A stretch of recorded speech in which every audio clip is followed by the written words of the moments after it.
Hey guys, the topic of discrimination in Japan we have covered before on our how-to playlist, and it does come up sometimes in media, mainstream media, about the discrimination in Japan, and occasionally you get some foreigners that fight it. There's one guy that famously, or a couple of guys actually, a couple of people that have taken it to court in Japan and fought discrimination, and you can do it, but it generally doesn't result in anything changing or any sort of benefit coming from it. So, I mean, it's a choice people have. They can do it if they want to, but it usually doesn't come to anything. But interestingly, on our discrimination video, recently there was a comment left by a user who talked about how I think it was her way of fighting discrimination was to vote with her pocketbook. And she gave an example of how she had been in a shop somewhere and they'd served, that's how I know it was her, because she said she'd been waiting in a line at a shop and they'd served the guy that was in front of her, that was behind her, served him first before serving her. And she said she, was obviously not happy that they discriminated and served him first. So she voted with a pocketbook and didn't spend any money there. And I thought that was a really interesting comment, because I've actually had that feeling myself before and that thought before. And when I've experienced discrimination here before, I have done the same thing. So, I had a real estate company when I was looking for a place to rent, and they showed me all these crappy places that were not livable, just terrible places that had been empty for years and they were dirty and disgusting. And Japanese people didn't want to live in them, and so they were showing me them. And I knew that this company had new apartment buildings, but they're showing me all these old crappy ones. So they were sort of quietly discriminating. They weren't saying to me, oh, you're a foreigner, this is all we've got. They were just showing me the crap, and they weren't showing me anything good.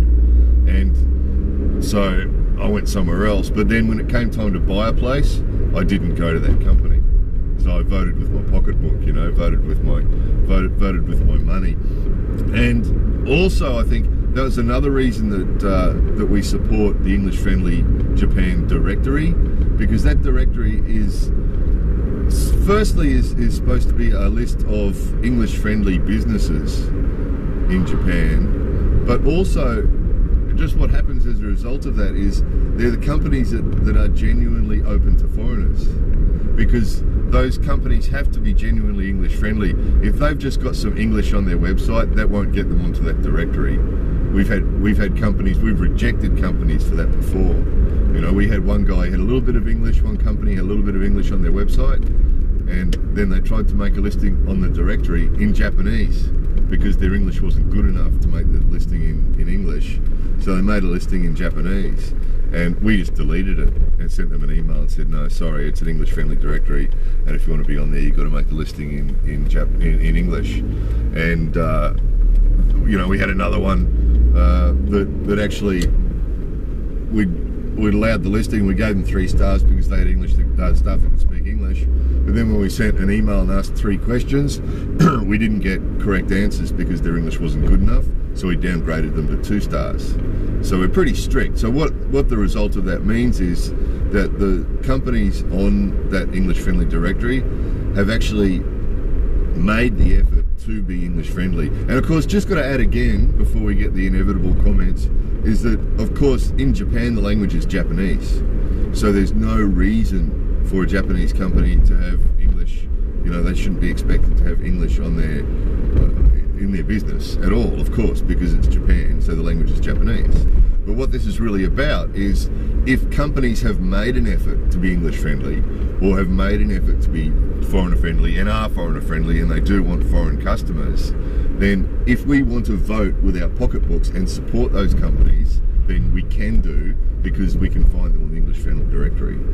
So that's what we do as individuals here, is that when we want to go to some place and stay in a hotel, we check the directory first to see if there's an English friendly company on there, and if there is, we use them because we're supporting them. They've made the effort to be English friendly and to put their hand out and say to the foreigners, hey, if you want to come stay here, you can. So we support that by staying there, and we vote with our money. You know, if there isn't a company in that little town we're going to, if there isn't an English-friendly business, then that's fine. It's Japan, isn't it? Language is Japanese. That's not a problem. But it just means that if we support those businesses that have made the effort with the English, then, you know, that's rewarding them for that effort. And it also means that when you turn up, you're likely to get a better reaction. I remember turning up years ago, turning up at a ryokan, a traditional Japanese inn, and the owner met us at the door, as they usually do in ryokan, and, you know, welcome. And then he looked at me and he said, "Oh, another foreigner." It just slipped out. I'm sure if he had time to think about it, he wouldn't have said it, but it just slipped out. But it was really, of course, it showed his, you know, his reaction, his genuine reaction was, "Oh, another foreigner." You know, he wasn't happy to see me. So you don't want that. So if you pick a company that is English friendly, it also, if they're in the English friendly directory, it also means that they're foreigner friendly, which means that you won't get that, "Oh no, another foreigner" reaction. So anyway, vote with your pocketbooks, guys, if you want to. If you want to, vote with your pocketbooks. More videos coming soon.